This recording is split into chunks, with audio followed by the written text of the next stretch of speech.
order. This is a special session, a public hearing, and we are going to start with a roll call, please. Madam Clerk. Supervisor Boone?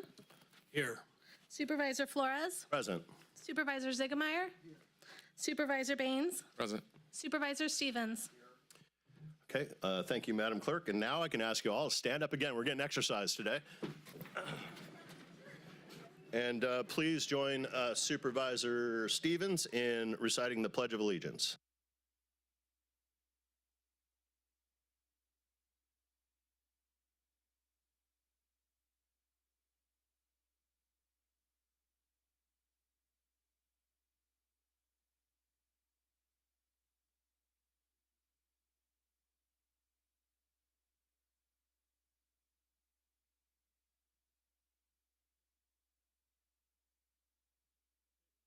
We're going to move on to the item of the day, which is a public hearing, and the clerk will announce the title of the hearing.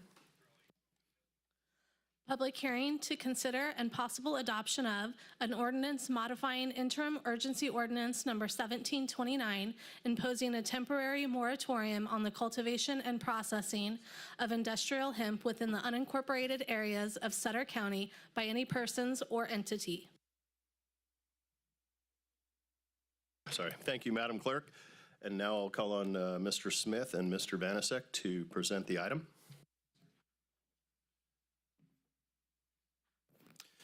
Good afternoon, Honorable Chair and Supervisor. Steve Smith, County Administrator. So this is quite a complex issue that we've been dealing with for the past 5 months, and I'm going to go over much of the staff report. I'll try to be quick about it, but I do want to be clear on some issues, so I have some follow-up points, so just that we're all on the same page. So the recommendation here is that the board introduces an ordinance modifying the interim urgency ordinance number 1729, imposing a temporary moratorium on the cultivation and processing of industrial hemp within the unincorporated areas of Sutter County by any persons or entity, and makes a finding that adoption of the proposed interim ordinance is not subject to review under the California Environmental Quality Act, or CEQA. Pursuant to CEQA guidelines, the activity will not result in a direct, reasonably foreseeable indirect physical change in the environment. There's no possibility the activity in question may have a significant effect on the environment, and that the ordinance is categorically exempt from review under CEQA under the Class 8 categorical exemption, regulatory activity to assure protection of the environment, and conducts a public hearing to receive public comment and makes any changes as necessary or proposed by the board or as the board deems appropriate, and make a finding that adoption of the ordinance without delay is necessary for the immediate protection of the public safety, health, and welfare as set forth in Government Code Section 65858, and adopts the ordinance, waives the full reading, and directs the clerk to read the title only, and it does require a 4/5 vote to be approved. So on December 17th, the board adopted an urgency ordinance that was 1728, amending Sutter County Code to impose a temporary moratorium on the cultivation of industrial hemp within the unincorporated areas of Sutter County. That ordinance took effect immediately and was set to expire on the 31st unless extended as provided by law, on January 31st, unless extended as provided by law. And on January 28th, the board adopted interim urgency ordinance number 1729, extending 728, imposing a temporary moratorium on the cultivation and processing of industrial hemp within the unincorporated areas of the county. That ordinance took effect immediately upon adoption and will expire on December 16th, 2025, unless extended as provided by law. The stated purpose for extending the ordinance was to provide more time to fully study and consider whether and what to and to what extent the county's general plan, zoning, and land use regulations and health and safety regulations should be modified to accommodate and/or address the impacts of industrial hemp to best protect the health and safety and welfare of county residents and visitors. However, based on the study conducted to date, it is believed that there exists a feasible alternative that will satisfactorily mitigate and avoid some of the previously identified impacts to the public safety, health, and welfare with a less burdensome or restrictive effect. So I want to go over some of those main points here, and then I will finish up with just a few comments. Currently, cultivation and processing of hemp in Sutter County is banned until December 16th, 2025. If the board approves this ordinance, it will be in place until December 16th, 2025 only. So if this were approved, which would allow cultivation and processing with some exceptions and buffers, et cetera, as provided in the staff report, it still will only be in place until December 16th, 2025. Cultivation or processing of hemp in violation of the ordinance is declared to be a public nuisance subject to abatement and the imposition of administrative penalties.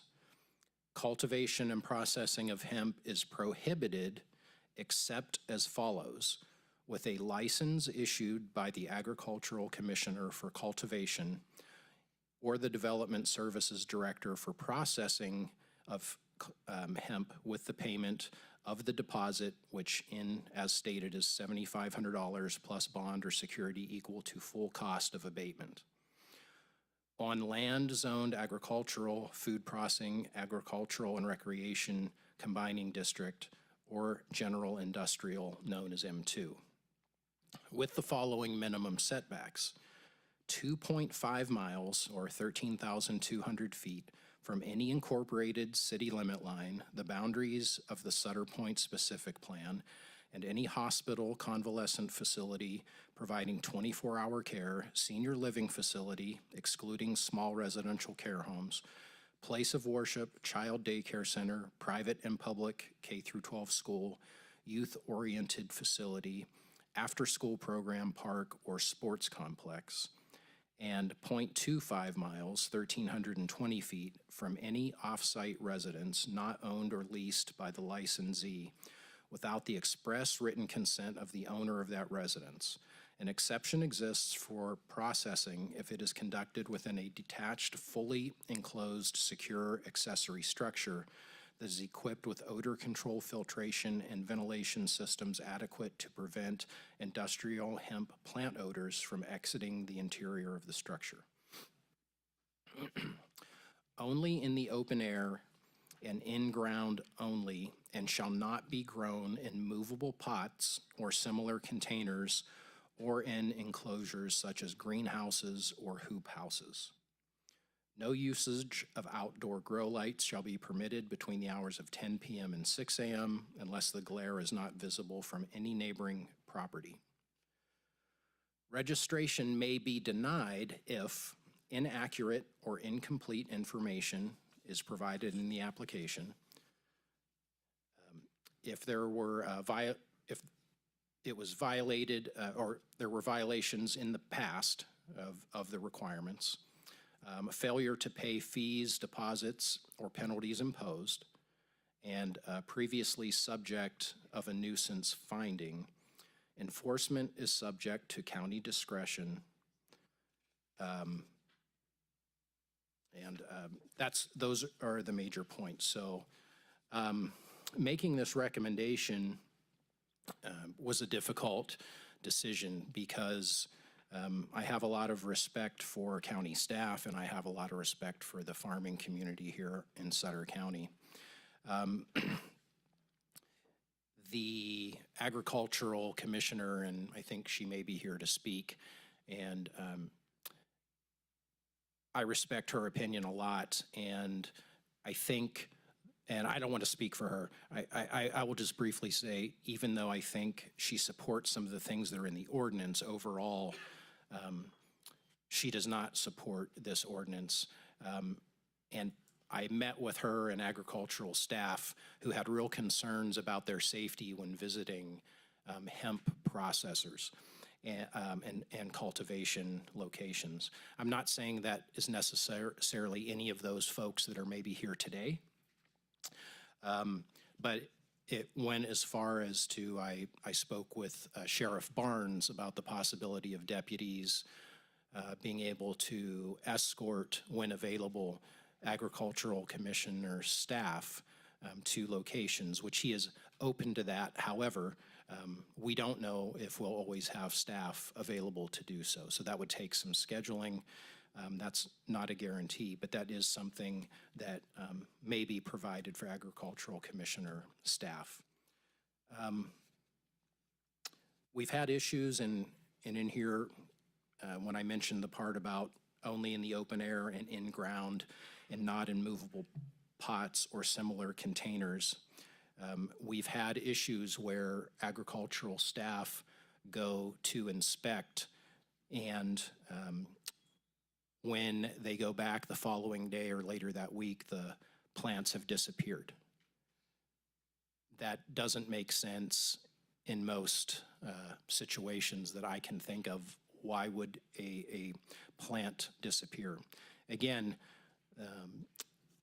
I don't think this applies to the couple hemp cultivation farmers that I see here tonight. I don't know everyone here tonight, but the few that I have talked to that I think will speak, this has not applied to them in the past. So I just want to be clear about that. But that we have had ongoing complications with hemp growers. Of course, there can be complications in any of the agricultural industries, but we have had issues here. We've had an issue where in a neighboring county, a warehouse that had marijuana in it had a Sutter County hemp certificate on it, but it was actually marijuana and tested positive for marijuana. So we have had issues on and on again. I realize you don't want to punish the good, or you only want to punish the bad apple, so to speak. And normally, I'm sorry, the board would normally have a lot of these comments, and I'm sure they will, but this is kind of an exception for me where I feel passionate about this, that I want to really explain my recommendation. I also realize that some of the farmers that have worked with us in talking through these ordinance with these restrictions have invested hundreds of thousands of dollars in this county, at least for this year, that is already in place, that if an ordinance isn't approved, that money would be lost. And I have a real difficult time with that as well. So it is with all of that in mind that I make this recommendation that the board approve the cultivation of hemp, which essentially is for this year. This will have to be addressed this fall or winter. And it's with that hesitation that I do make this recommendation to move forward. So I'm happy to answer any questions. We have a map available that we can go over and we'll explain. In fact, we can maybe bring that up now, unless the board would like me to zip it and you could take over.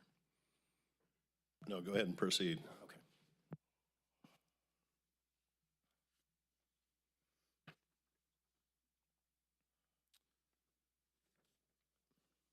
So we have Jarvis Jones here he's our geographic information specialist. Oh, that map's hard to see. Are you able to blow that up, Jarvis, or?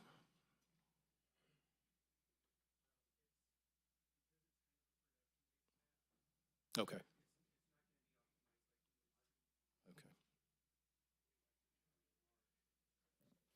Okay. Instead of blow up? I can blow up a certain area if you're interested. Okay. Is there something you want to see? Why don't we enlarge the northern part, kind of north of you, but yeah, that would do. So, as mentioned, the 2.5-mile restrictions, the town of Sutter is there. You know, the big circle is the buttes in the center, so the darker yellow is the buttes themselves. The town of Sutter is kind of in that other circle, yeah, where Jarvis is moving the mouse pointer there. Because we did have significant community complaints from the town of Sutter regarding smells, and there was a grow that was just 1,000 feet, I think, from the high school. So that was causing problems as well. Through the chair, Steve, would you mind if he, because a lot of people haven't seen this map, but today is the first time they're seeing this map, so if Jarvis can explain the colors because they can't read it. Sure. So, Can you do that on, does he have a microphone? Oh, he's on it, okay. the restrictions that Steve explained are kind of outlined here. So the colors were active licensed hemp grows for last year. This kind of a lavender color, these are areas that the zoning would not allow for hemp cultivation.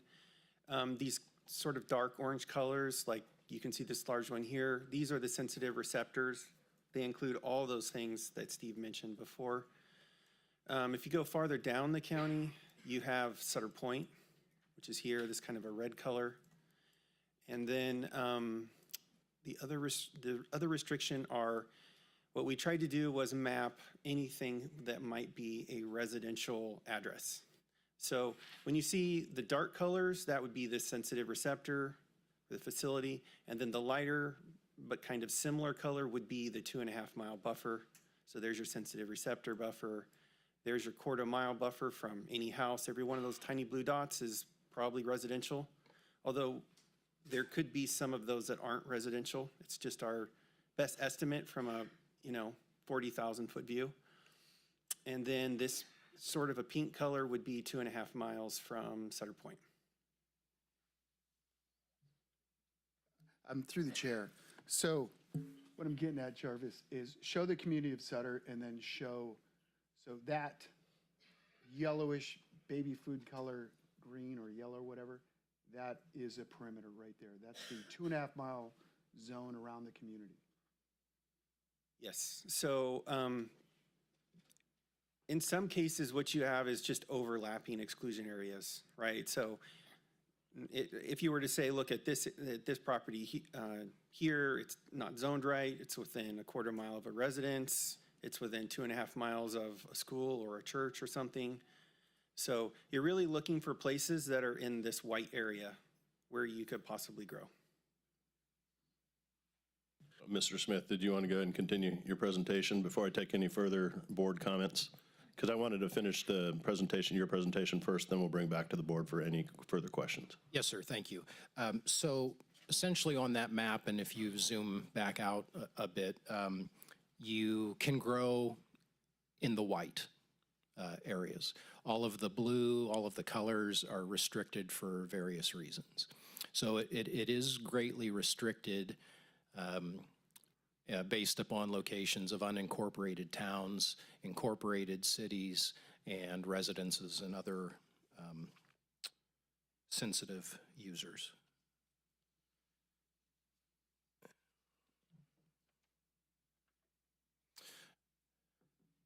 I think in summary,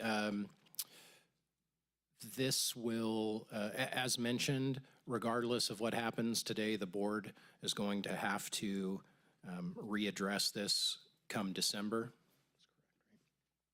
So if it is approved, cultivation is approved for this year, it will give us a chance to monitor with these restrictions, the newer restrictions and requirements, and see if it's been an issue for this coming summer.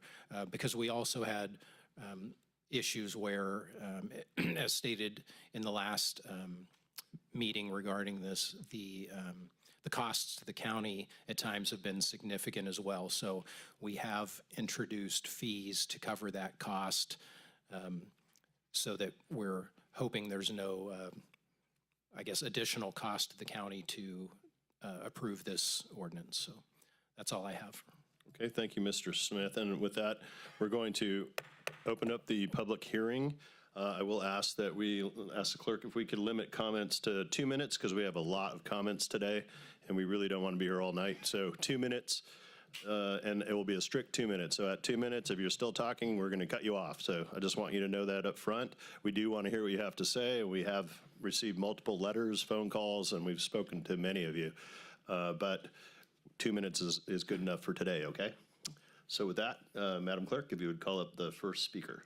Our first public speaker is Janine Thibodeau.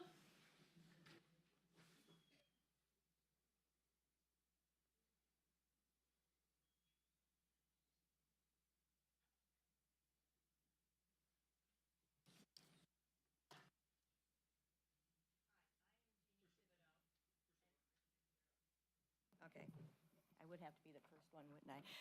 Okay, and I live in Sutter, so I speak from first personal knowledge of all of this. And I'm really surprised to be here again today addressing the same issue. This makes me feel that you told us last meeting just what we wanted to hear, so we would go home and then you could bring it back. And that does make trust issues. I spoke with Sutter High School student about a week ago, and he started laughing and he goes, "Oh yeah, we can smell the hemp throughout the whole school." So this is what we want our students to have to go through. I am concerned about them. I don't know if you are, but I am. Previously, the letter from the Ag Commissioner stated that the financial burden cannot be disregarded. That program accumulated $415,827 shortfall, and I'm sure there's probably more we don't know about. Sutter County tried passing a bond stating it was needed for salaries, law enforcement, and fire departments. Just think what that $400,000 could have covered, especially with our fire services, because Sutter Community Fire Department is really hurting for money. If you try to do a future bond, how can you convince people that you will be good stewards of the money? And I remember going to a meeting at the SYO building, and when the bond wasn't passed, we were told we would have given this much money for the fire department, this much money for the law enforcement. Trust us. Well, okay, this is what, you contradict yourselves. Okay, and I have to really remember what's more important, fire department or the hemp growers. Okay, thank you for your comments. Appreciate it. Our next public speaker is Lisa Herbert.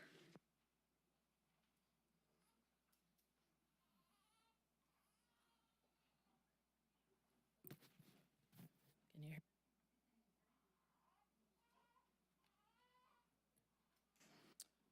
Hello, good afternoon, everybody. Seems as though I always draw a crowd. The night I was appointed was marijuana night, and that was February of 2016. So that was also a packed house, 3-hour meeting that night. I want to thank County Administrator Smith and County Council Bill Vanasek for their excellent work and thoughtful consideration to this issue today. It is also a very difficult position for our staff to be in. It's a very difficult decision for us to come out against industrial hemp, knowing that we are here to promote and protect agriculture. But there's a lot of things that are glaring. It's an entire industry. It's not just one grower. So I'm going to read my letter that I entered into the public record. Honorable Chair and members of the County Boards of Supervisors, Lisa Herbert, Agricultural Commissioner and Sealer of Weights and Measures. Thank you for your continued thoughtful consideration of the interim urgency ordinance imposing a temporary moratorium on the cultivation of industrial hemp within the incorporated areas of Sutter County. As the Agricultural Commissioner, I am tasked with providing sound evidence-based recommendations on matters impacting agriculture and enforcement within the county. At the January 28th board meeting, I submitted a letter outlining my concerns regarding industrial hemp cultivation. Today, I again present critical information to support the most prudent and effective decision for the welfare of Sutter County. With extensive experience in agricultural regulation and enforcement, I speak not only as an administrator, but as a field-tested expert. Industrial hemp has consistently presented itself as a public nuisance, posing tangible risks to health, safety, and the broader well-being of our community. I urge you to weigh the perspectives of all stakeholders and to prioritize long-term policy stability over short-term political pressure. I must reiterate my firm opposition to allowing the cultivation of industrial hemp in Sutter County. Over the past years, 6 to be exact, my department has been overwhelmed by the complications this crop has brought, including an ongoing budget deficit, incidents of staff intimidation and safety risks during field inspections. As recently as today, I have had discussions with staff regarding their fear of enforcing this program, including when they go in the field, they send their location to their family members and other staff members so that somebody knows where they're at. That doesn't happen in other commodities, just so you know. A death threat made against me, attempted bribery, including an incident where a grower tried to place cash into the Assistant Agricultural Commissioner's pocket during an inspection. Countless hours of public resources consumed by nuisance complaints and enforcement actions related to hemp operations. These challenges are not hypothetical. They are real, persistent, and disruptive to public service. In light of this, I believe the most responsible course of action is to prohibit industrial hemp cultivation in Sutter County entirely. Although I remain opposed to permitting industrial hemp cultivation, I have reviewed and contributed feedback on the draft ordinance currently before the board. County Council has developed a thoughtful regulatory framework. However, I must emphasize a critical fact. Every industrial hemp grower in Sutter County violated the 2021 ordinance. What assurance does this board have that the same will not occur again? If this board decides to adopt this ordinance despite my recommendation, I strongly urge the inclusion of a provision requiring a comprehensive, publicly available report on the 2025 growing season. This evaluation must be made available ahead of any decision to make this ordinance permanent in December.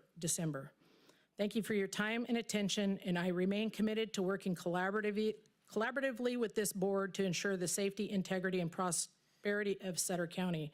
My Assistant Ag Commissioner and 2 Deputy Ag Commissioners are here, and we are available to answer any questions you may have.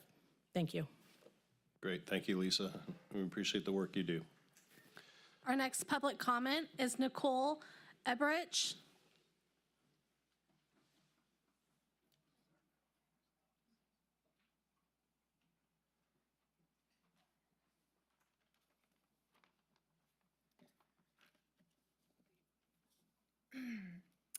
Good afternoon, Supervisors. My name is Nicole Eberich, and I am proud to be a resident of District 1 in Live Oak, and I work for Luke, Tyler, and CNC Farming. In the fall of 2020, after my job as an office manager at an oral surgery center was shut down due to COVID, my husband and I made the difficult decision to leave Marin County in search of a better future. We moved to Live Oak, where the dream of homeownership and building a stable life felt possible again. We were blessed to find work with Luke and Tyler at CNC Farming. Over the past few years, we have weathered the ups and downs of the hemp industry here in Sutter County, always working hard and believing in the opportunity this industry provides. Today, my husband and I stand before you not just as employees, but as invested members of this community who care deeply about its future. We fully support the passing of this ordinance. Our livelihoods and the promise of a better life we came here to build depend on it. Thank you for your time and consideration. Our next public Thank you. speaker Go ahead. is Armando Sandoval.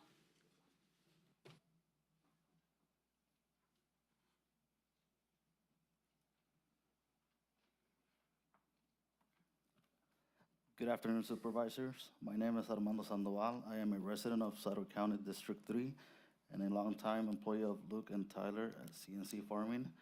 I am a first-generation immigrant from Mexico, and I have worked in agriculture-related jobs in Sutter County since the day I was first able to obtain a work permit. In the summer of 2019, I was hired as a supervisor for the transplanting crew at CNC Farming. Throughout my dedication and work ethic, I impressed management, and I was offered a full-time year-round position, managing field crews, processing crews, operating equipment, and overseeing shipping, receiving, and day-to-day operation.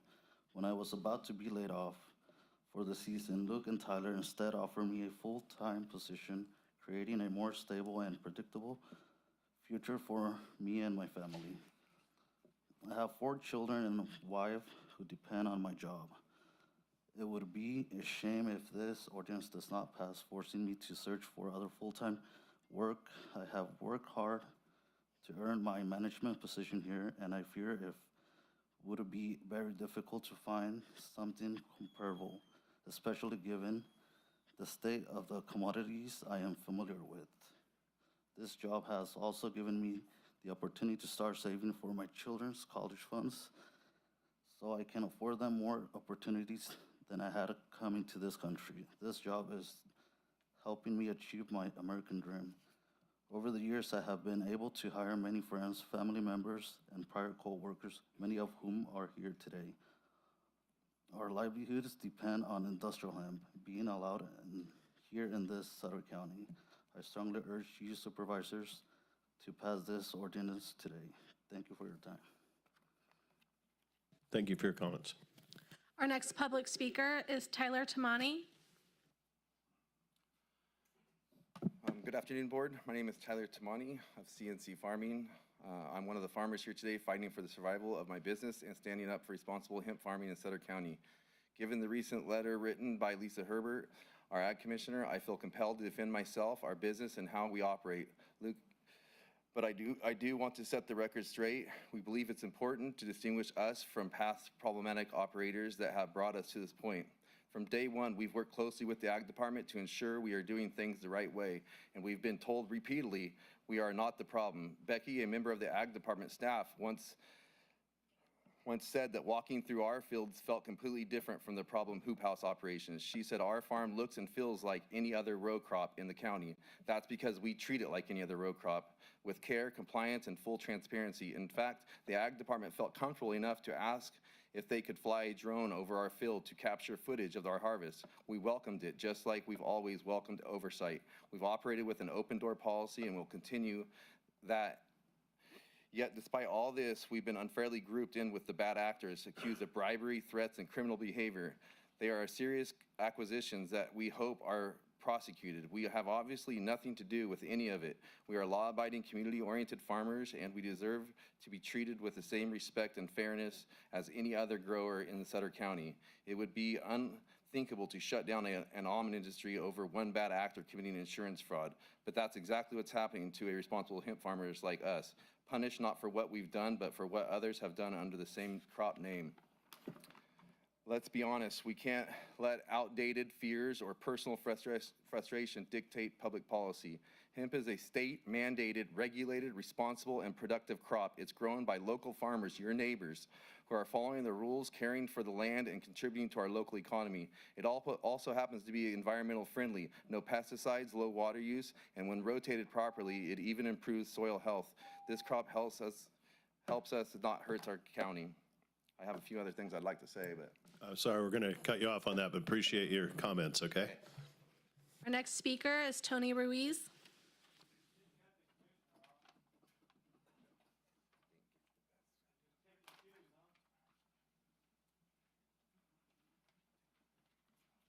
Hi, I'm Tony, and I live in District 3 here in Yuba City, and I want to thank the supervisors for letting all of us speak today.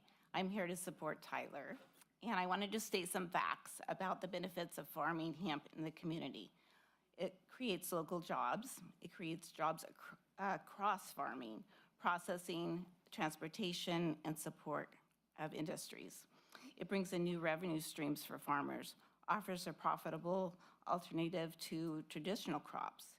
It boosts our local economy. Hemp-related income circulates locally to small businesses serving hemp farmers and beyond. It attracts investments. It brings new facilities and innovation, bolstering the local tax bases, which is really important for all of us here today. Its diversification equals stability. It helps protect the agricultural economy from price and climate risks. In the environmental benefits, the soil health improves. Deep hemp roots break up compacted soil and reduce erosion, serving as an optimal rotation crop. And like Tyler just said, the low water usage. For the fiber hemp, it uses less water than traditional crops like almonds or rice. It's a natural weed control. It denses growth, suppresses the weeds. It reduces herbicide use. In community and social benefits, it supports young farmers and families, creates very entry points for younger and first-generation farmers. It encourages responsible farming practices, promotes sustainable and regenerative agriculture. It enhances agricultural innovations. It drives research and adoption of better farming techniques. Thank you. Thank you for your comments, Tony. Our next speaker is Jose Rodriguez.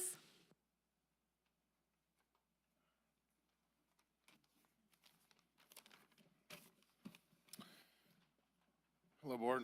My name is Jose Rodriguez. I'm the manager of the Industrial Equipment and Parts Division at California Industrial Rubber here in Yuba City.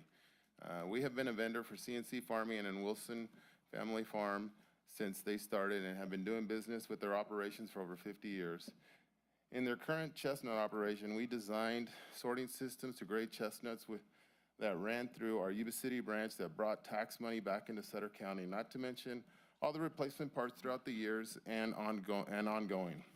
In their Kiwi operation, we installed VFDs on their pumps to irrigate them and provided parts for their packing house, bringing in more tax dollars for Sutter County as well. In their hemp operation, we designed a sorting conveyor that sped up processing times and quality. We are currently working on more conveying and sorting systems to meet their production demands coming up. Companies in Sutter will benefit from this. For example, we need hydraulic units from Hydraulic Controls in Yuba City, hardware from Durco Supply in Yuba City, and many more. All in all, CNC Farming is a win for Sutter County. Hemp offers numerous benefits ranging from health and nutritional advantages to environmental and industrial uses. Hemp seeds are a good source of protein, essential fatty acids, and various minerals. Hemp oil can be used for skincare. Additionally, hemp grows fast and a versatile fiber that can be a sustainable material for various applications, including textiles and construction. Hemp will help in more manufacturing in the U.S. and all around. I support this ordinance for the good of Sutter County and the U.S. and urge you to pass this ordinance. Thank you. Thank you for your comments. Our next speaker is Liz Cervantes.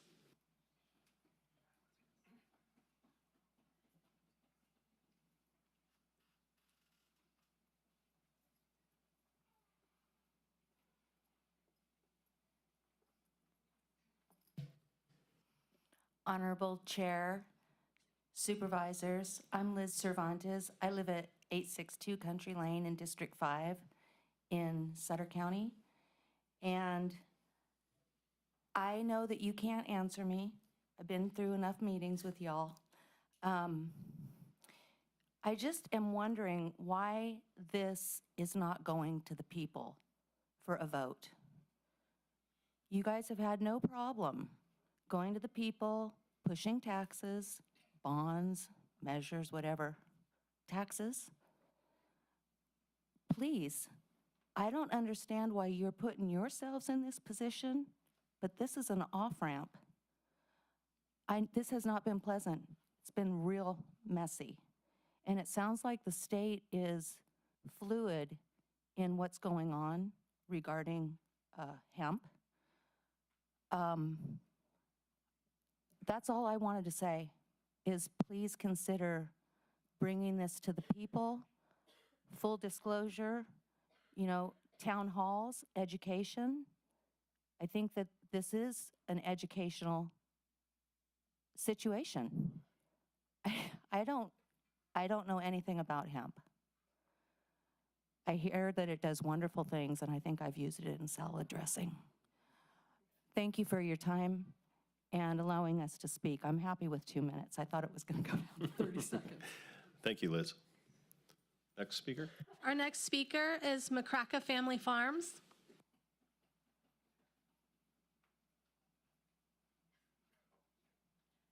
Hi, thank you for having this today. My name is Teal, and this is my husband, Dan, and we are residents out off of Pass Road.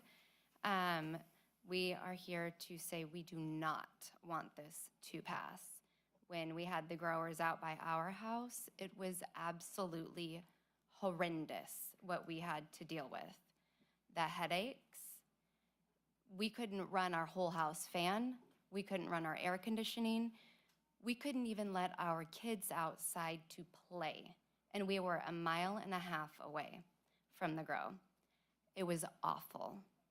So we are here to say, please do not pass this. So the new buffer that you guys proposed in this, at 2.5 miles would still now actually allow a grow across the street as we drive out the driveway. So it doesn't do enough yet. The 2.5 miles is still not enough, specifically for what we experienced last year. At the same time, I'm a farmer, I'm sensitive to nuisance odors and that kind of thing, but this went on for a month. And then after that, they didn't do anything with the crop, so the residue stayed there. And I called the county and said, hey, can I bring my disc over and put that under? We're done with this. And it just sat there, nothing happened. So this isn't enough, but you're in a tough position, man. I feel for these guys. This is their business, they're living. So I just want to share that with you. Thank you for your comments. Our next speaker is Rachel Earhart-Oberg.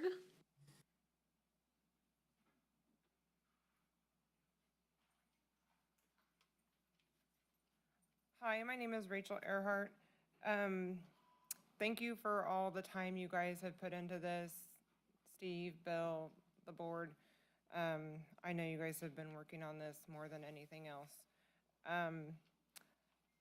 I've been born and raised here. I have my family here.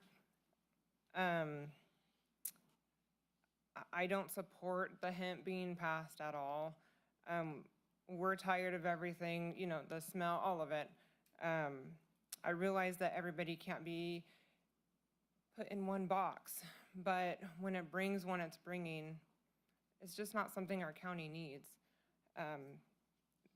Just being a proud resident and being an active member of Sutter County, it's embarrassing, especially when people come from out of town or out of state, and they're like, what is that? Is that a bunch of skunks? And it's like, no, it's hemp. So I know we aren't going to rehash everything that we've already done, and we've been in meetings, and you guys know where I stand. So thank you very much. Thank you. Next speaker. Our next speaker is Matt Conant.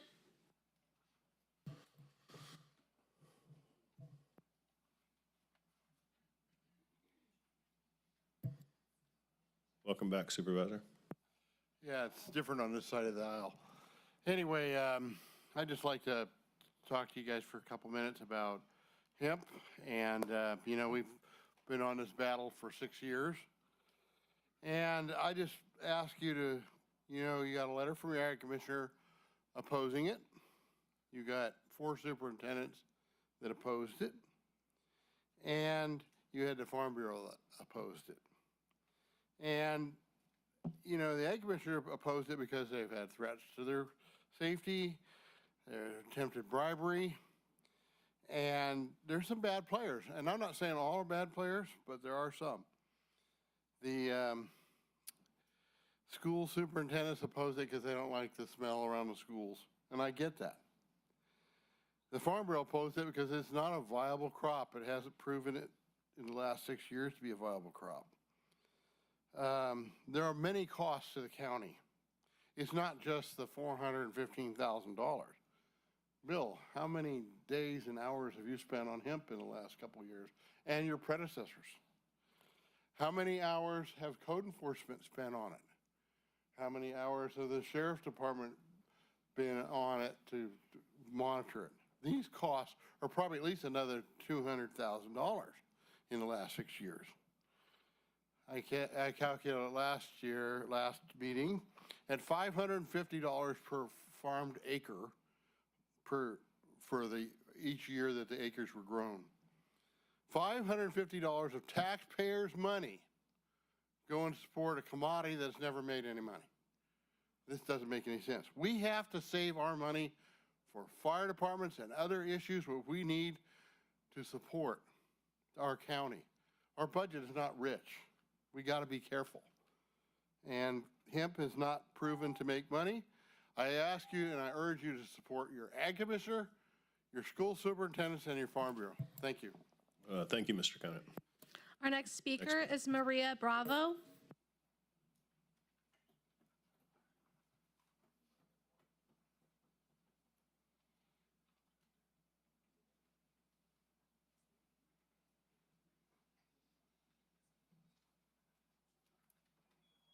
Good afternoon. Can you hear me now? A todos los trabajadores de Tres Rosas, ¿pueden pararse por favor para que vean ellos cuántos empleados tenemos? These are employees of our business. I come on behalf of Three Roses. I am a farm labor contractor. I have been doing business with Luke, CNC Farming. These employees that stand in front of you are dependent on their job working in the hemp. They are good citizens. They get paid. They have homes. They have children. Their hard earnings support and pay taxes to Sutter County. They are all here. They work every day. They are the most honest, hardworking employees that our company has. Luke, Tyler, Nicole, everybody that is involved with CNC Farming are good people. And I ask that you pass this ordinance. These employees are here begging you, do not take their jobs away from them. Thank you. Thank you for your comments. Our next speaker is Luke Wilson.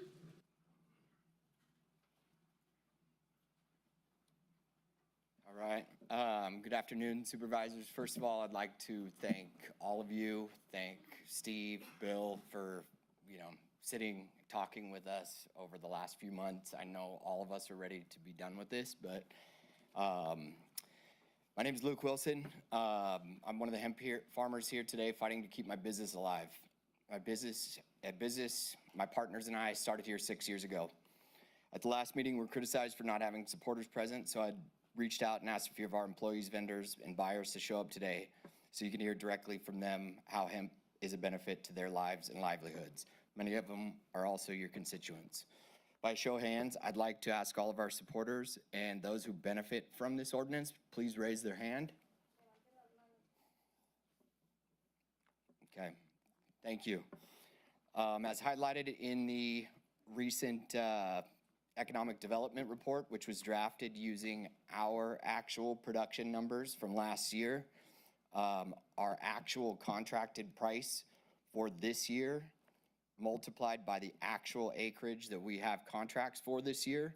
And then on the lower section of that, if you've seen it, is what we're already in contract negotiations for next year, showing 1,500 acres. The economic impact is something that benefits not only us farmers, but the businesses and local employees and their families that we support. We are generating sales, payroll, and income taxes, all of which benefit the county, just like any of the other major crops grown in the county. For the Yuba Sutter Farm Bureau to publicly state that this crop isn't viable in the county is irresponsible and not accurate. Today, you're going to hear a lot of negative comments from the opposition. I'd like to address some of those directly.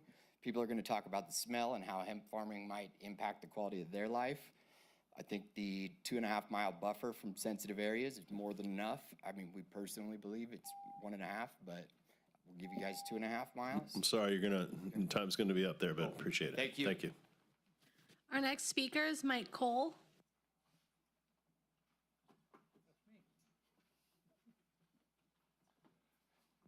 I don't have a speech, but I'm here to support the hemp work that's being done.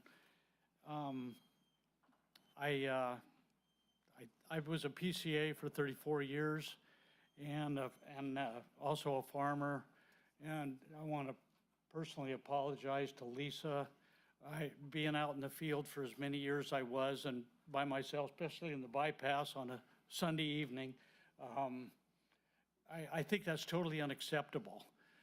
But I feel like this ordinance, it's a 1-year trial, and going from basically eliminating it in December when the growers, and here we are with the, there isn't a crop that we can really make a nickel at right now, having a tough go. And they took the sunflowers away here, the companies, and so we're left with just a very few things that we can make a nickel at. And the growers that are doing this had already put all the groundwork into it to eliminate it cold turkey after they've already got a significant monetary investment in this. It's a tough deal. So I support it. I'd love to see it just for 1 year. Give it a try. Thank you. Thank you for your comments. Next speaker. Our next speaker is Jill LeVake.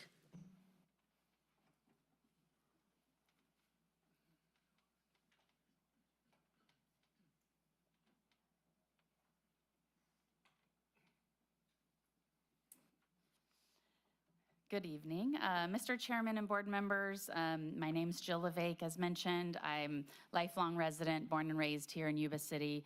I'm actually reading a statement on behalf of Barbara LeVake, so she was on a previous planned trip. Thank you for the opportunity to comment on the newly drafted industrial hemp ordinance. I appreciate all the work that's went into this by staff, your board, and others, as previously mentioned. As many of you are aware, for the past 30 years, I've been in the business of advocating for agriculture, energy, and other interests. I come from a farming family in the San Joaquin Valley and have been a member of California Women for Agriculture for decades, as long as also being a lifetime member of the Farm Bureau. Regarding hemp as an agricultural commodity, I want to point out for those of you that are not aware that the California Department of Agriculture identifies hemp as an ag commodity, as does the Williamson Act. And Division 24 of that California Department Food of Ag Code provides for the cultivation of industrial hemp by registered growers, hemp breeders, and established agricultural research institutions. Growers pay a fee to the state of California and file for an application through the County Ag Commissioner's Office, paying those additional fees. I am a strong supporter of farmers and the right to farm. In my research and opinion, hemp is one of the most misunderstood plants. Hemp is not marijuana.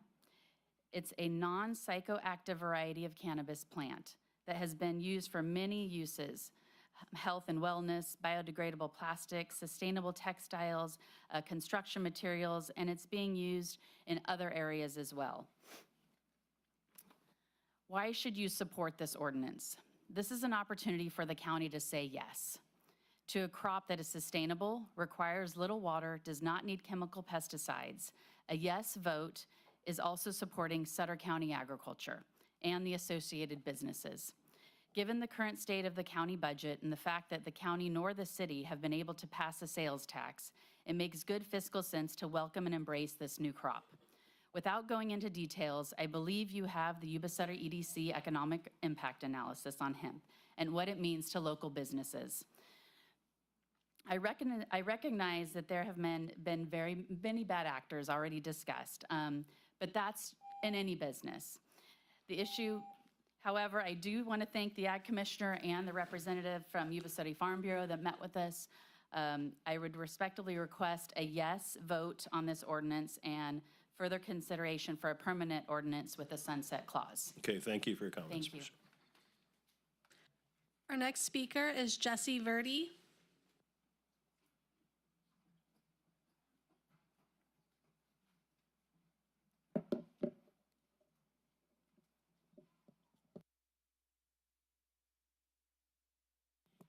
Good afternoon, Supervisors. My name is Jesse Verdi. I was born and raised in Yuba City. I'm a farm labor contractor in the Sutter County area, and our company's been in business for over 35 years. Hemp provided a solution for kept my people working when other jobs were disappearing. My workers, it's not just about the crops, but it's jobs for real families that really look forward to going to come into work. Unlike seasonal jobs with shrinking demand, hemp offers year-round potential, planting, managing, and harvesting and processing. It's vital for keeping our workers employed and consistently contributing to the local economy. Supporting this ordinance means supporting working families, keeping our local workforce active, strengthening the ag economy of Sutter County. I respectfully urge you to pass, not just for the farmers, but for many workers behind the scenes who help Sutter County growing. Thank you. Thank you for your comments. Our next speaker is Sarb Kingura. Before Sarb speaks, I want to ask if anybody else has any cards, this would be the time to turn them in. After Sarb's done, well, we're not going to take any more speaker cards because we want to bring it back to the board, okay, for this topic. So if you have any and you're waiting to the last minute, fill it out now and turn it into the clerk, please. Thank you. Good afternoon, and thank you to the Board of Supervisors for the opportunity to speak to you today. My name is Sarb Kangura, owner of Circle Irrigation, and I reside in District 3. When farmers succeed, businesses like mine and many others in the ag supply services and logistics area benefit also. Hemp supports more than just growers. It sustains small local businesses, creates service jobs, and contributes to the broader economy of Sutter County. It is also a water-wise crop that aligns with modern sustainability goals, something we encourage and support as an irrigation provider. This is about responsible growth and protecting the future of ag and ag-related jobs in Sutter County. It's about supporting the entire network of businesses, not just farms, but the supply chain and service providers that keep farms running. We want to see our community grow smart, more sustainable, and with the freedom to adapt to market changes. This ordinance ensures accountability and structure while still giving farmers the freedom to adapt and stay competitive. It's a win for ag and small businesses and for the responsible use of our natural resources. Thank you for your time and consideration. Thank you for your comments. At this time, I'm going to direct the clerks not to accept any further cards, so please don't accept any further speaker cards, and then we'll go to the next speaker. Our next speaker is Nevada Smith.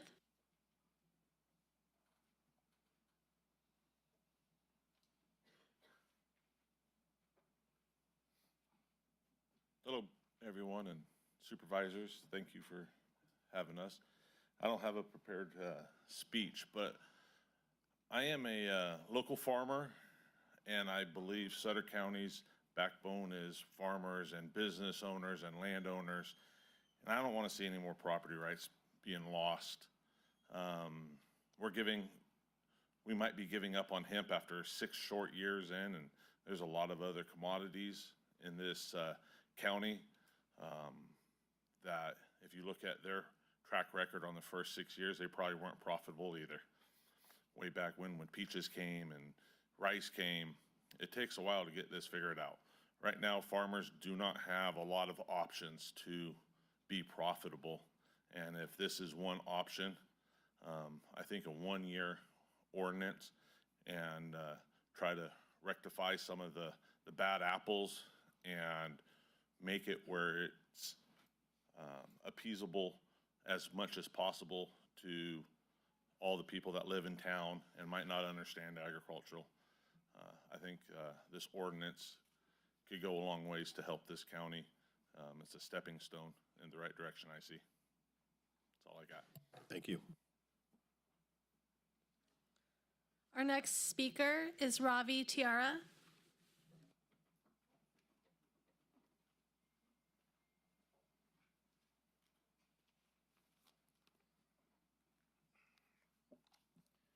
Thank you, Board of Supervisors, for the opportunity to speak to you today. My name is Ravi Tiara. I'm part of a family farming operation here in Sutter County. I come before you today to speak in strong support of the proposed hemp ordinance. As someone deeply connected to our local ag industry, I understand how vital flexibility is to stay productive and profitable. When market conditions shift, farmers need viable alternatives to not only keep their land in production, but also retain workers and continue contributing to the local economy. In the case of hemp, it provides for that flexibility to stay productive and profitable. It is not only a great opportunity for when markets shift, but also a valuable addition to our crop rotation plans, helping to improve long-term soil health, control erosion, and promote biodiversity. As farmers, we are constantly trying to find ways to keep our soil healthy for the longevity of our farming operations. Hemp is heavily regulated, has no black market appeal, and is non-psychoactive. It's grown to produce CBD products that help people with chronic pain, anxiety, PTSD, and epilepsy, as well as paper, clothing, textiles, animal feed, and plastics, to name a few. It's a real, practical, and responsible crop, not a drug and not a threat. Furthermore, the USDA legalized the growing of hemp in the 2018 Farm Bill and made hemp-derived CBD products federally legal. Understanding community concerns, the new ordinance respectfully strikes a fair balance between promoting agricultural opportunity and community needs. The ordinance ensures that we continue farming in a way that supports our economy and protects our community standards. It gives farmers the ability to adapt when markets change, to sustain our businesses, support our workers, and preserve the future of agriculture here in Sutter County. On behalf of local farmers, ag-based businesses, and our broader rural community, I respectfully urge you to support this ordinance. Thank you. Okay, thank you for your comments. Our next speaker is Christy Golby. Good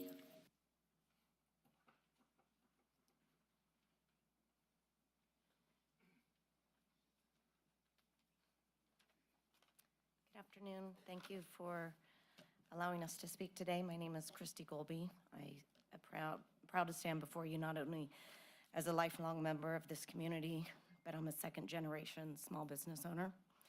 My family has been a part of this local economy for decades. I currently own and operate Headline Salon and Spa with my mom, Marcia, and we've been serving the community for 40 years. Today, I'm here to speak in strong support of a revised ordinance that would allow farmers in our area to grow hemp, industrial hemp. This isn't just a matter of agriculture. It's about opportunity, innovation, and wellness. At our salon and spa, we've witnessed firsthand the incredible benefits of CBD-infused products, both in services and retail. Since 2020, we've generated $94,000 in retail sales from CBD-based products alone.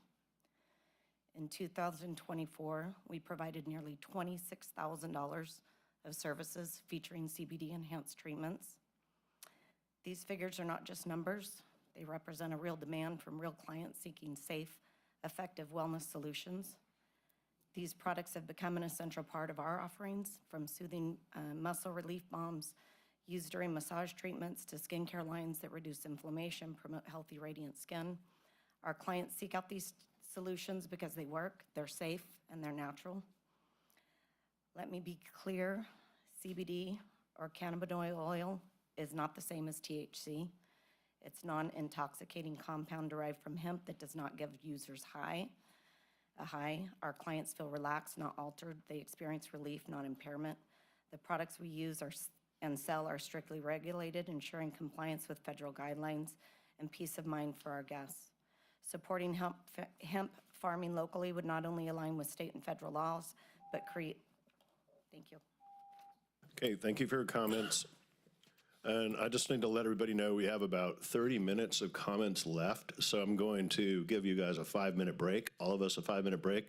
It's very important that we stretch and get our blood moving a little bit, otherwise we're going to need some of the hemp on our, for our legs or something. But I think it's really important, so please take a stretch break, 5 minutes only, okay? Thank you.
We call that a Flores 5 minutes. It's more like 10 minutes, but please take your seats. And if I could ask you to, if you're outside or whatever, please come in. We're going to get this meeting back on track. Okay, we'll call it back to order, and we'll have the next public speaker, please. Our next speaker is Brian Greathouse.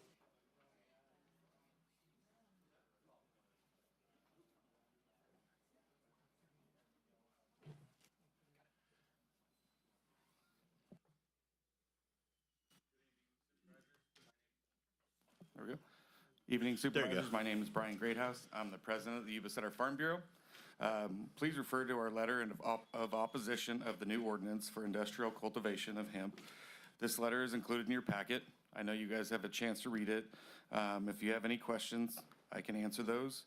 But just in really brief, in closing, we oppose the ordinance and keep the ban on industrial hemp cultivation in Sutter County, and we support our Ag Commissioner in her report. So again, please oppose the ordinance and keep the ban on cultivation of hemp. Thank you.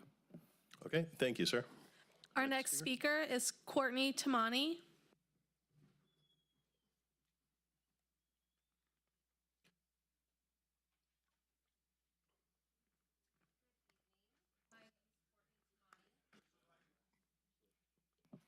Sorry. There you go.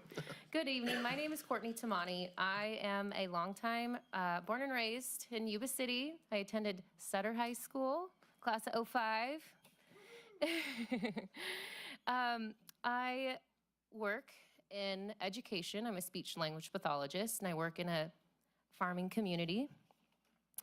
I am lucky enough to be married to Tyler Tamani, so I am going to speak on his behalf the rest of his speech. And I also wanted to thank you, Armando, for your speech. It was very moving, and I appreciate all of the work that everyone does. Okay. This is bigger than just one crop. This is about supporting farming in Sutter County and the ancillary local businesses serving farmers, not just certain crops, not just certain farmers, but all of us. If we allow misinformation or personal grievances to shape policy, we will lose. So today, I ask for fairness, equity, and the following state law that requires the issuance of registrations when the state law requirements are met. Counties cannot lawfully prohibit farming this state mandated crop. I am asking you to reasonably consider the facts and state law, not the fear.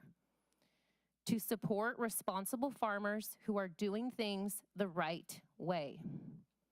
And to give this crop and the good people who grow it a fair chance to succeed. Thank you for your time. Thank you for your comments. Our next speaker is Nick Soropolo.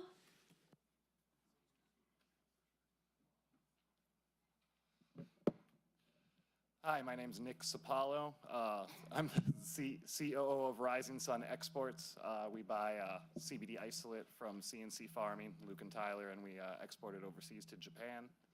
And I just kind of wanted to make you guys aware of what the international market for this agricultural commodity is looking like. When I started in Japan, the market was maybe, $2-3 million a year. That would be 2019.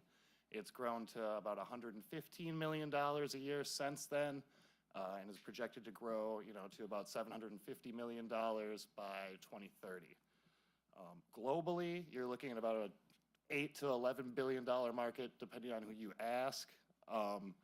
Compared to crops you guys grow locally here, the walnut market's about $8.7 billion. The plum market is about $11 billion. Rice market's about $300 billion. And we're looking at growth rates in the CBD space, 20 to 25%. So by 2030, you're looking at a global market, $48 billion to $200 billion. So I would ask that, you give all the farmers in your county the opportunity to participate in what's going to be a rapidly expanding global market in this agricultural commodity. Thank you. Thank you for your comments. Our next speaker is J.R. Tiara.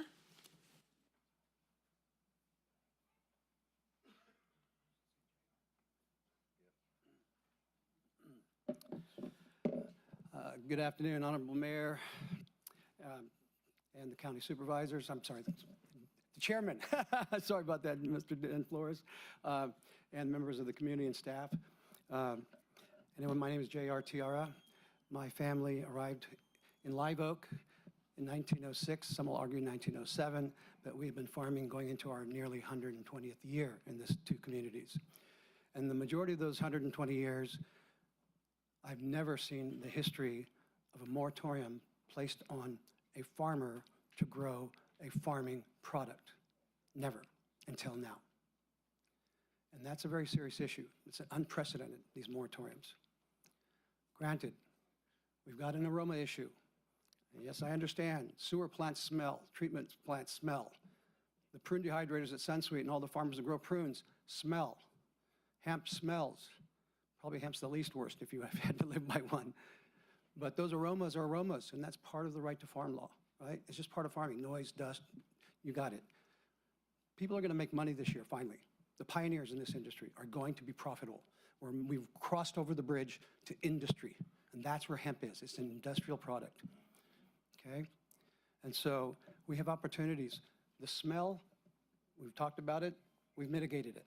You did a good job. I applaud you. I really applaud you, not losing our ball on our eyes on the ball of the economic opportunity we have.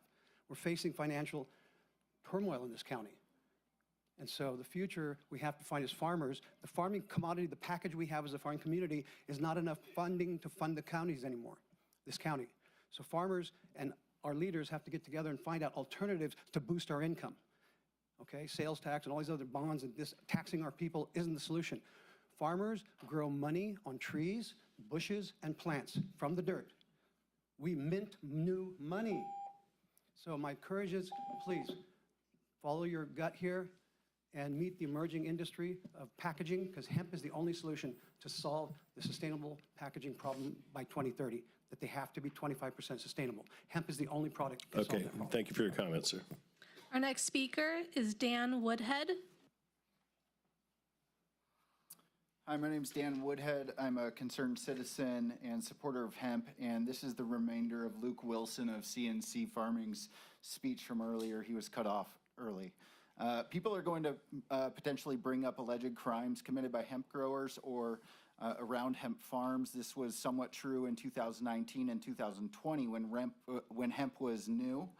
Thefts did happen. There was perception that hemp crops were valuable like marijuana, but that problem has gone completely away. We haven't had a theft related to hemp in over 3 years. Agricultural theft like stealing copper, wire, pumps, or walnuts happens to all farmers, not just hemp farmers. Even the sheriff's office has reported that hemp-related calls have dropped dramatically in recent years. Some will claim that all hemp growers are really running illegal cannabis operations. That is completely false. We farm high CBD industrial hemp, and we must pass state-mandated compliance tests ensuring our hemp is below 0.3% THC. We harvest it legally, dry it in the field, grind it with repurposed rice combines, and sell it to legitimate buyers in other states. Our material is refined into CBD crude oil, not THC products, and it is sold around the world. You may also hear that hemp puts a burden on the ag department or county resources. That's why the new ordinance requires every hemp grower to submit $7,500 deposit, which covers all county staff time related to enforcement and oversight. If the deposit drops below 50%, growers must replenish it within 14 days or forfeit their license. All this being said, we are responsible, upstanding farmers who have dedicated the last 6 years of our lives and a substantial amount of money to build a legitimate business here in Sutter County. We are asking you to approve this ordinance to protect our right to farm, a state-mandated crop enabling us to continue farming hemp responsibly, respectfully, and successfully right here at home, all the while expanding the local economy. Thank you. Thank you. Right on time. Our next speaker is Stephanie Rosinio.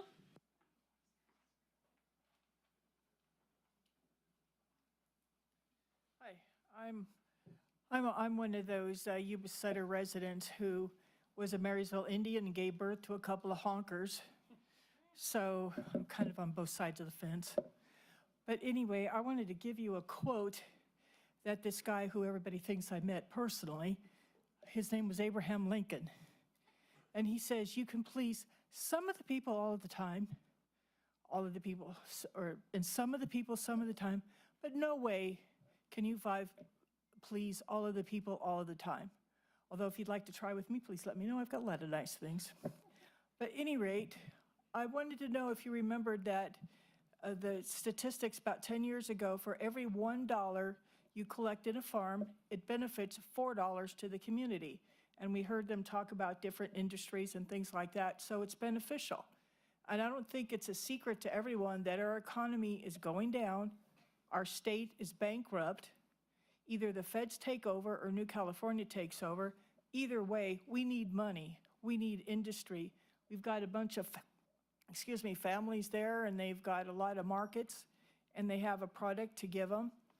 Well, let them go for it.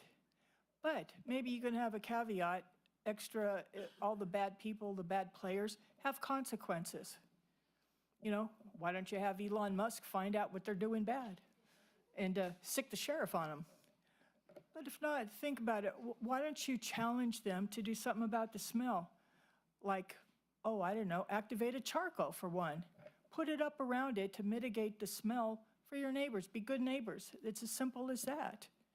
So because of the economy going down, because here's a viable industry, and because you're in charge, put some conditions on it to make the neighbors happy, and the industry that can help that benefits from it, help them out. Go for it. Okay, thanks.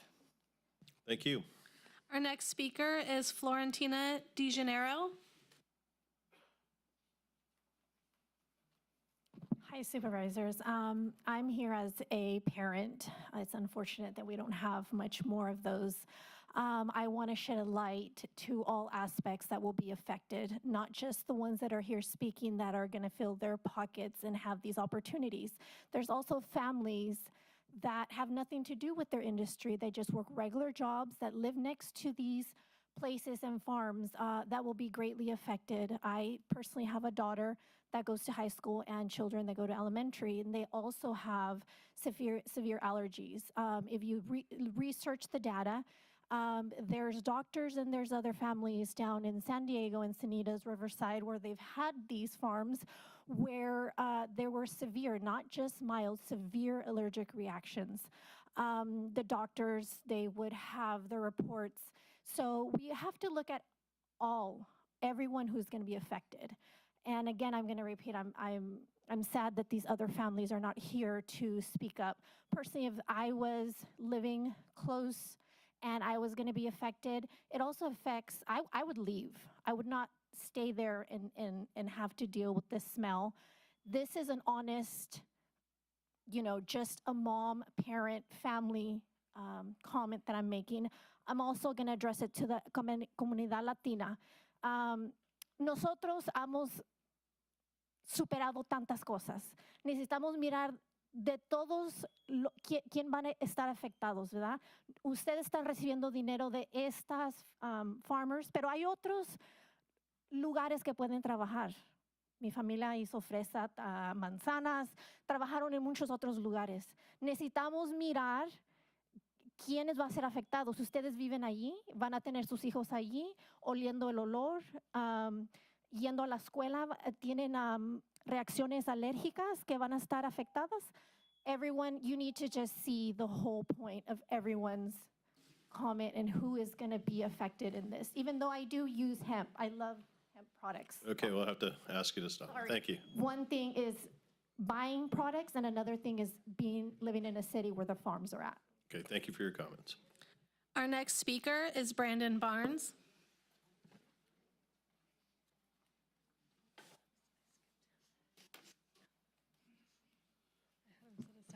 Good afternoon, Chair, honorable members of the board. I'm Brandon Barnes, our Sutter County Sheriff. And this is a challenging issue, right? I understand that. And I really want to take the time to say thank you to everybody who took the time to come here today and express their opinions. I find myself probably in an awkward spot like much of you because there's two sides to this, right? On one hand, we certainly want to uphold the Constitution. and people have a right to do something legal on their property without the government's overreach. The other side of that is what we've heard, right? There's those bad actors and that criminal element. You know, I fully appreciate the farmers that are here today, and I fully believe they're legitimate business owners and they've got money in investments here in Sutter County. But then there's the other side of it. Our ag commissioner has outlined in her letter, you know, bribes, threats, things that have been reported to my office and are currently under investigation in some respects. Well, why does that happen? It certainly doesn't happen because of hemp, right? It happens because of marijuana. Many times you'll go out and the plants will be gone, they'll be removed. It's because they're spiking the THC levels to create marijuana. Our CAO acknowledged that there was a warehouse that had marijuana in it that was labeled as hemp. Well, why does that happen? Well, because marijuana is still valuable. It's 22% more profitable if you ship it to the East Coast. And so there are those bad actors that are doing that. And I think that, you know, if we are to pass this and we're to go after those bad actors, resources are needed. I would very much like to go out with the ag department every day, but we're understaffed. We're strained, as are many county departments. To put more on us without giving us the proper resources to combat the problem doesn't make a lot of sense. And I'm not advocating for more deputies. Perhaps it's armed code enforcement officers or whatever the case may be. So I hope you will give that due consideration. The other thing, because I know time's limited, I want to just point out that if you were to pass the ordinance, I fear that some of the farmers could still find themselves in a bad position because the penal code, specifically 372 of the penal code, specifically outlines what a public nuisance is, and it is a misdemeanor. And it says in California, anything that injures somebody's health, offends someone, prevents the free use of property, or interferes with the community's enjoyment of life and property. And in this case, a community can be included to be an actual community, neighborhood, or a significant amount of people. So when we're talking about the smell out at high schools and football games and things like that, the growers could still find themselves in violation of the law, not just the ordinance. And so I think there needs to be a little bit more time and consideration to kind of vet that out. Lastly, I will say most of what I'm trying to share is just based off questions I've got, so I'm a little all over the place. But when I make decisions in my profession, I go to the experts if I don't know the answer. And you have a letter from our ag commissioner, and you have a letter from the Farm Bureau. And who better understands agriculture and farming in our community here in Sutter County than those two entities? And so I would just ask that you give their recommendations the proper weight as you make your decision. Thank you. Thank you, sir. Our next public speaker is Craig Herbert.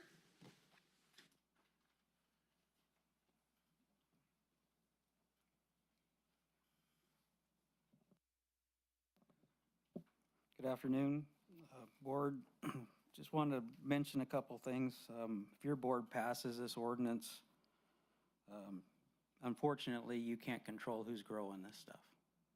And there are bad apples, and it is unfortunate. You will be putting county staff in harm's way. Required for them to do their required jobs and do these inspections. And I'll bet none of you board members would put your wife, your son, or your daughter to do these inspections, which is required by their job. So I would request that you amend your ordinance to allow the sheriff's department require a deputy to escort these folks to do their job and let the growers pay for it. Thank you. Thank you, sir. Next. Our next public speaker is Steve Roach.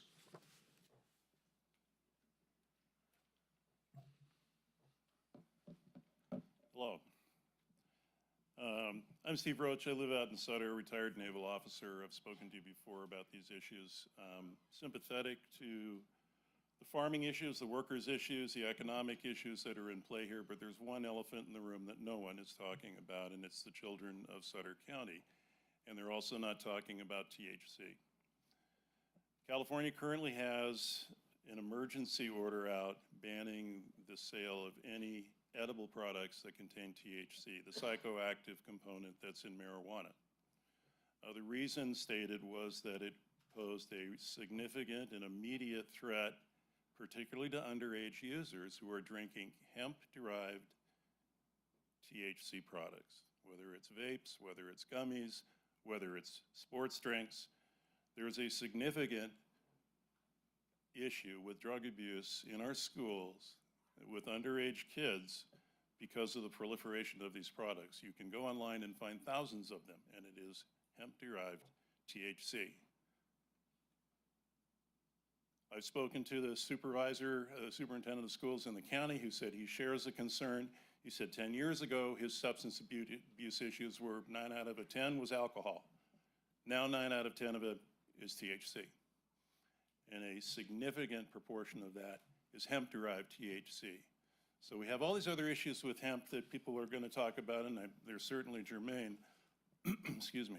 But the one that really concerns me is the Farm Bill, which relaxed restrictions as compared to marijuana and allowed the THC, which is derived from hemp, through after-harvest processing and cracking with chemicals and gases into oils that are then put into these products, allows them to be sold without testing for impurities, heavy metals, mold, that sort of stuff, without regulation, without taxes, and to underage kids. You need to address that in the context of any consideration of hemp going forward in the county. Thanks. Thank you. Our next speaker is Megan Mattioli.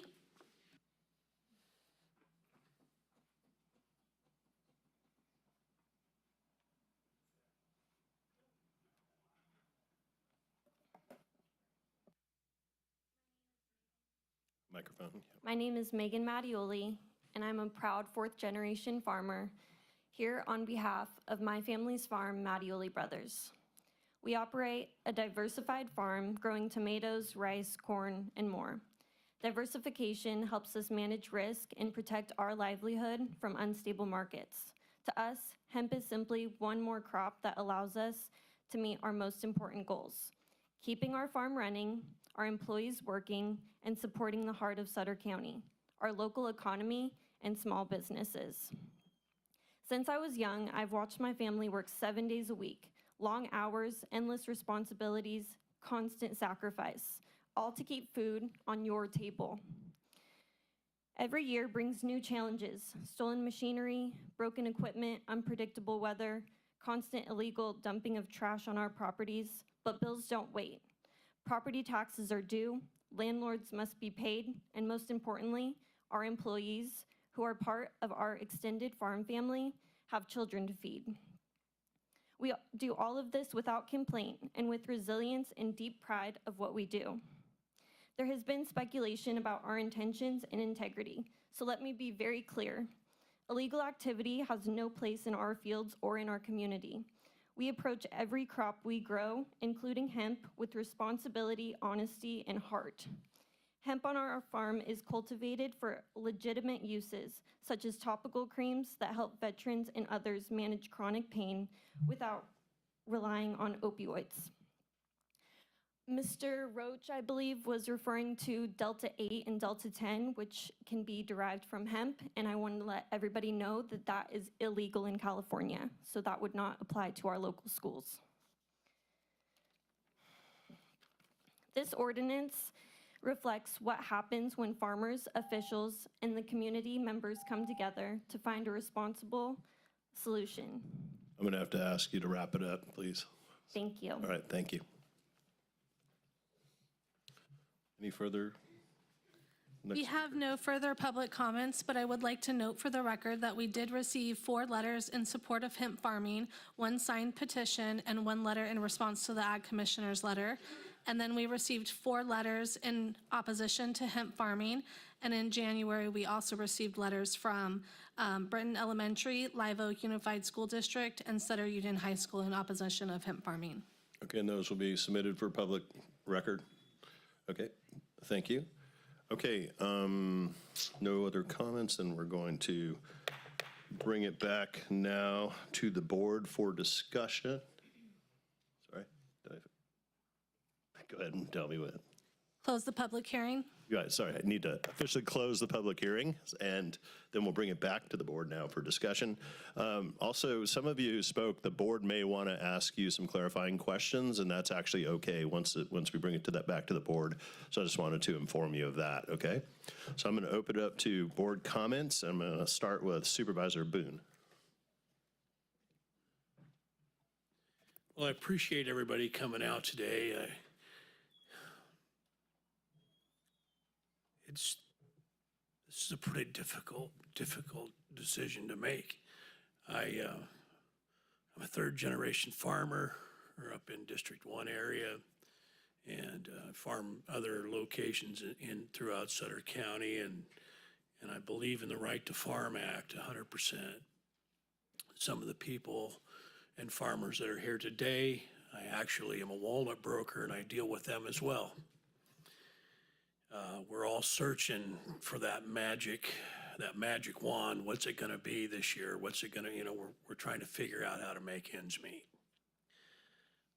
I spent a lot of hours with our attorney coming up with something that I thought was pretty close, and I spoke to Luke and a few times and Tyler, and we tried to come up with something that would be fair to everyone. And I think we're really close. I think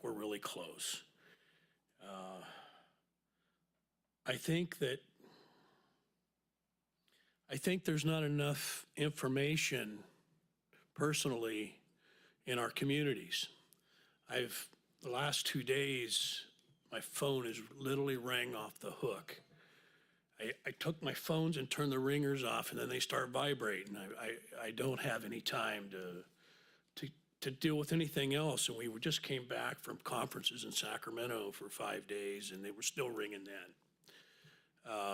There's a lot of people that called that aren't here today and that are against hemp. And I think that Luke and Tyler needs to do some more due diligence. I think they should have had town hall meetings in, say, Live Oak, one in Yuba City, and maybe one in South County. Give the public the information they need so that we can make that decision and make it right. I don't like the idea of our employees being threatened or bribed. That really irritates me. But if you want to play this game, and let's do this on the up and up, I say that we need to table this for a couple of weeks and give you guys an opportunity to put it out in the public and give the public a chance to speak up against it. You can't just have one meeting here today to try to call it. I don't think that's the right way to do it. I personally believe in having a couple more meetings out in the public's eye, not just here at the dais. And with that being said, I also think that that maybe we should separate the processing part of the ordinance from the farming portion as well. And I think that we've had that drafted already, and Gina has that. It's just something that I think we should consider. That way, I think there's different parameters for the processing part and there is of farming it, and I think we need to have that divided, and that's my opinion. Okay, thank you, Supervisor. Other supervisor comments? Supervisor Stevens, do you have any comments? All right, well, this has been interesting. One of the things I've come to the conclusion of in the last few weeks is you are all right out there. Whichever side you're on, you're right. There are those issues on both sides.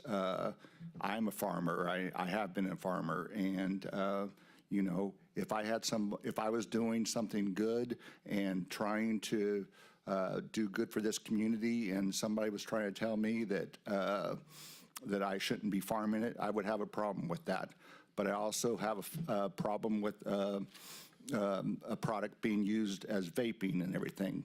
But the other day, or the other evening, I was at a meeting out in Pleasant Grove, and there's a CHP officer out there.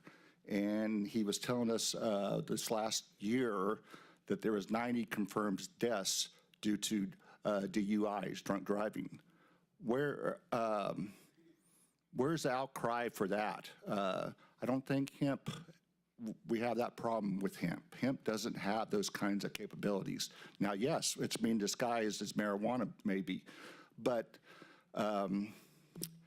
you can't, we're, as a public, a lot of times we try to solve the problem instead of putting the fault on where it belongs. It's with the people who do bad things. And I have a real hard time if somebody's out there trying to do the right things and actually ends up getting in trouble because they're doing the right thing. There was, another thing. I was watching a movie, same thing. The wine industry, beer industry, they all get celebrated for what they do. You know, you drink a fine bottle of wine, you can win an award. Beer, you know, how many of us are going to go out after this meeting and have a beer or drink a glass of wine or, heaven forbid, smoke a joint, if that's what they still call it these days, because I don't smoke, so I don't know what it's called, but it's what we do. You know, if gambling, how many people are affected by gambling? And then we're talking about a commodity that has very little impact, has a lot of good impacts. It can have bad impacts, but it has a lot of good impacts too. But we're punishing the people, or if we don't go forward with the exemptions of what we're saying, we're punishing the people who are trying to do it right. And I'm not for that. Thank you, Chair. Okay, thank you, Supervisor Stevens. I guess Supervisor Ziegemeier, next. I want to thank everyone for showing up here today. I know it's 4 o'clock in the afternoon. You've been here for an hour and a half. So originally I called for the vote to ban hemp. Right, if you all remember that was a few weeks ago, last month. And when we all make our decisions up here, we look at the information gathered and given. My district, we had the lights that were an issue. We had the hemp grow 1,000 feet. We had hoop house complaints. So we looked at those complaints, and one of the biggest things is we wanted to figure out with county council how we could address the issues at hand and where the complaints were coming from. So we come up with the 2.5 mile zone. We got rid of the hoop houses. We got rid of, which added in the 2.5 mile buffer zone to the schools. So we basically put an ordinance together that had teeth that would protect a community and protect other growers. Now, over the last few days, I've been texting those bullet points and ordinances to community members and community leaders and showing this because it was imperative that everyone had the right information so they knew what the map looked like. Because it's tough. When you look at that map, you got to bring it up on an iPad or a computer. You can't bring it up on your phone. You got to really look because it just, the shades, the different colors, it doesn't really, it almost has to be explained to you on what transpires. Because there was a lot of people in my district actually here today that talked about it being right there. So when people asked me in the district, well, Mike, I don't want to smell it or see it from the football field. I said, I'm on the football fields every Thursday and Friday night darn near. I said, I was one of the first ones complaining about this. This took it away from there. It's gone. Now, we talk about farming and we talk about the industry that's here today. I work for a company that's been around for 79 years building agriculture machinery. So I speak to a lot of suppliers and a lot of other distributors throughout the state of California, throughout the world in general, and everyone is hurting. I myself used to farm. I used to farm rice. I gave it up, lost too much money in it. It wasn't worth it. It's too tough. I don't know how you guys do it for a living out here because it is tough. I have no hair now. But farmers have diversified over the years, no different than everyone else. We lost the sunflower crop. Our almonds and walnuts were in the tank for a few years. Now they're slowly starting to come back. They say the peaches are going to take a tank here soon. And you look at rice at $8 a sack. People aren't selling a lot of equipment. I see a lot of tractor salesmen in the back there, a lot of farmers that are hurting real bad, real bad. And I talked to a couple business owners that have cut over 2/3 of their staff. That's 2/3 don't have a job. Right? That is really tough when you look at a person, you got to let them go, and they got a family. That's the toughest thing in the world. But I've wrestled with this over the last few weeks, and I was a hard no against this, hard no. I led the fight, I believe in this, because I don't believe we had an ordinance that was in place on this. But here's the kicker, though. I also believe this should be a vote of the people. I believe that there should be town hall meetings put together by those that want to push this through. And this ordinance is till December, if approved. This is not a forever ordinance. That's what I really want to explain to everyone here in the crowd and everyone watching on TV. This is not forever. This is something that we're trying to get by. I speak with Lisa Herbert 2 or 3 or 4 times a day. All right, we get along great. And when I heard about what was going on, matter of fact, if we do vote on this ordinance, I'm going to add in the ordinance that the growers or whatever, growers are in the industry, cover the cost of a deputy going out there. So Brandon, you're going to let us know if, hey, this is what it's going to cost. And if you feel for your safety, you should have someone going out there. And the grower or in that industry, because that is the one thing from this industry, it's like I don't want to go against those that are doing it the right way, I believe, that have been doing it the right way. There's some great families in here that we all know have been farming here in the state of California for years.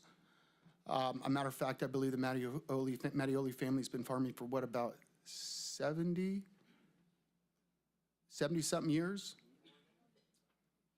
And it's hard for me to tell a farmer, and that's what they do for a living, that they can't farm a commodity that is legal in the state of California when they haven't or haven't heard that they've done anything that is related to marijuana or a marijuana grow. But if you've read this ordinance, you will see that if you are caught doing something that you're not supposed to, you will lose your license.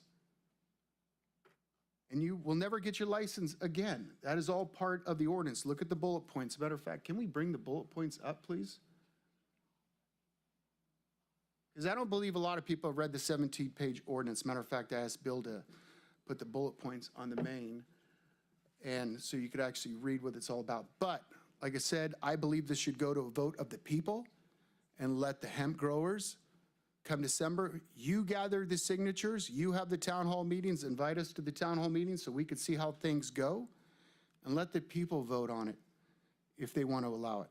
I got a feeling that you'd probably get more votes your way if they actually had the discussions that I've had with growers and business leaders and community leaders and school leaders. I've talked to all throughout the week, and I've had a lot of people saying that, Mike, we support this ordinance because we like the teeth that it has in the ordinance. This is not a 5-page ordinance that is just, hey, grow it, there's no rules. There's a lot of rules in this ordinance. And if you go through them, you're going to see that these guys aren't going to have, we're not going to give them an inch here. This is it right here. So if it's, but like I said, look at the ordinance and look for yourself. But I do believe this should go before the people and let them decide on it. Thank you. Thank you for your comments, Supervisor. Can I ask legal counsel to go ahead and give us an overview of the ordinance, since we actually haven't done that? I mean, we had a brief overview from the CAO, but could you just go down the points of the ordinance? I think it's an important exercise. Absolutely. Primarily, what the ordinance covers is in the staff report. And essentially what it does is that we have two regulations, one setting up for processing and one is for cultivation. We're treating them separately. For the purposes of the cultivation and for processing, both require a license. The license is good for 1 year. It automatically ends at the end of that year. If you're going to apply for a license, you're going to have to put down a deposit that's intended to cover all of the costs. It's to recover the actual costs related to review, issuance, administration, and enforcement of the license at the direct charge rates approved by the Sutter County Auditor Controller. Okay. So with regard to Supervisor Ziegenmeyer's request, that's already included in there. It's already there. That's what I wanted clarification on. Yes. Okay, thank you. Any amount that the county spends in enforcing this ordinance or any aspect of this ordinance is billed against that deposit. Okay, thank you. Failure to refill the deposit in the event that it is used would then be grounds to revoke the license. Okay. So does that answer the question? Yeah, I think that's pretty clear. And like you said, the rest was detailed in the staff report as well. I just want to make sure, are all the supervisors clear on the proposal on the table? Yes? Okay. Then if there are no further comments from the supervisor, the chair would entertain a motion.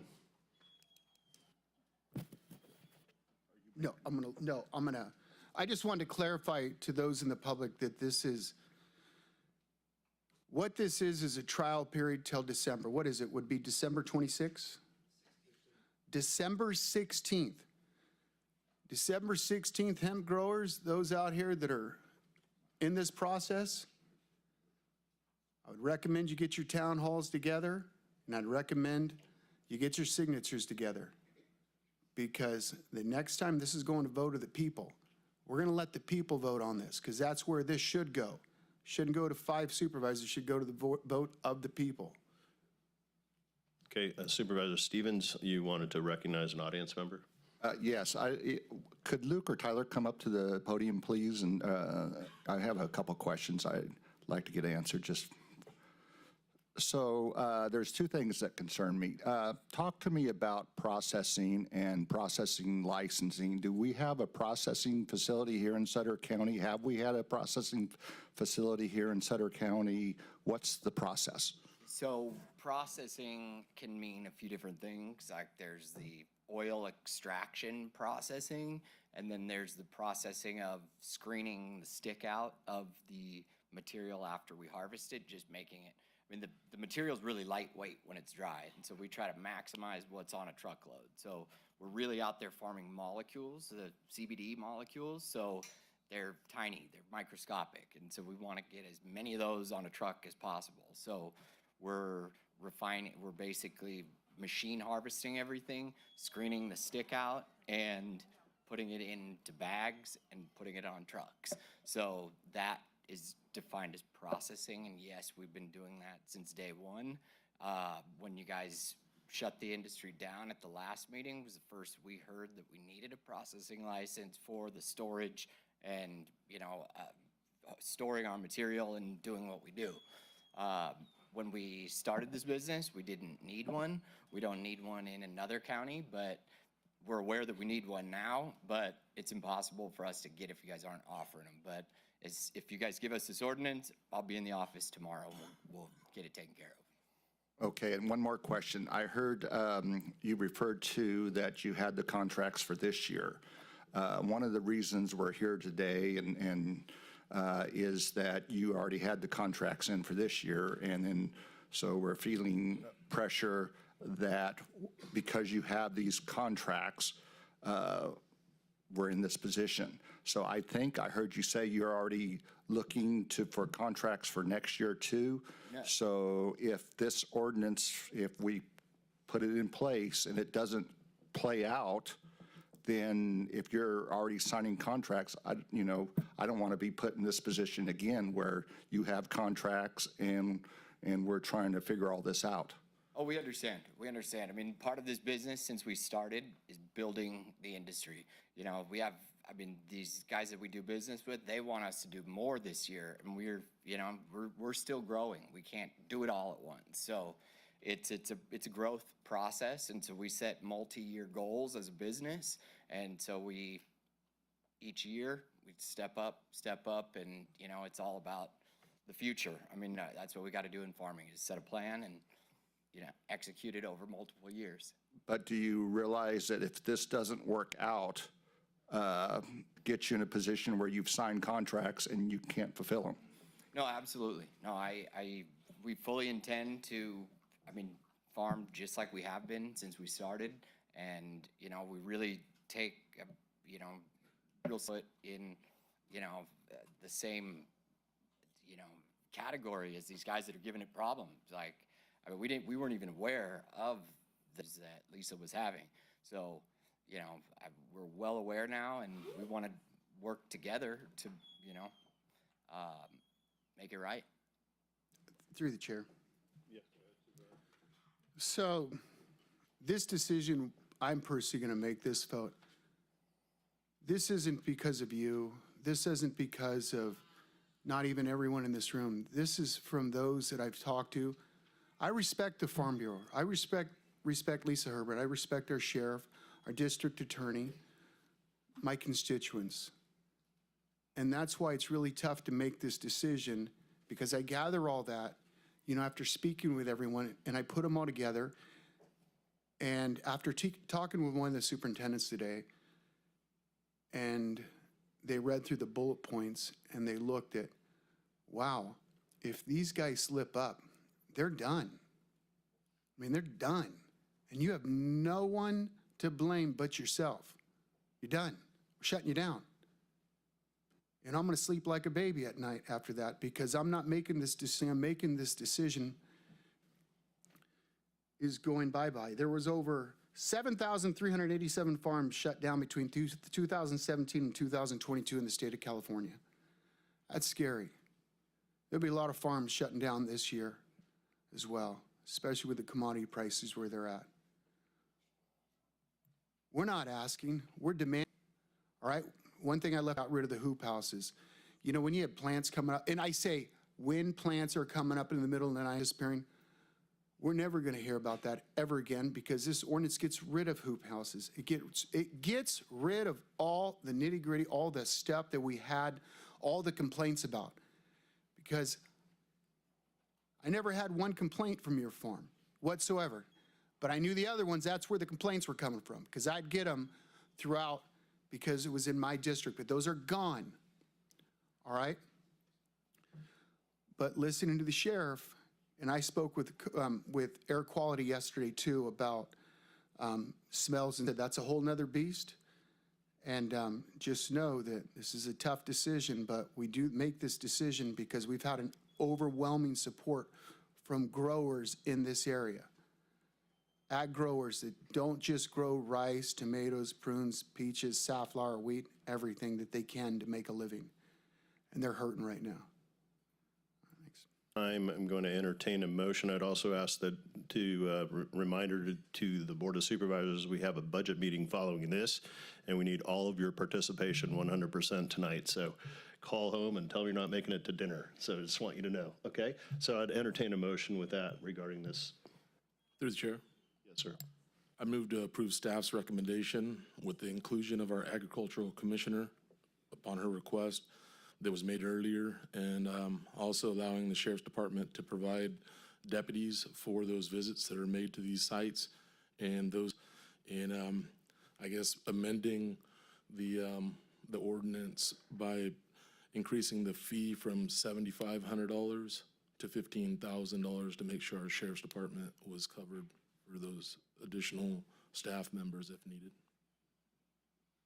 Would that be okay? That would be a change to section 412-100A, and that would change to $15,000. And then also with regard to the processing, that would be changing in section A to $15,000. That's correct. That's my motion. Okay, thank you for the motion. Legal counsel, could you go ahead and repeat the entire motion before we go for a second? Yes, I can.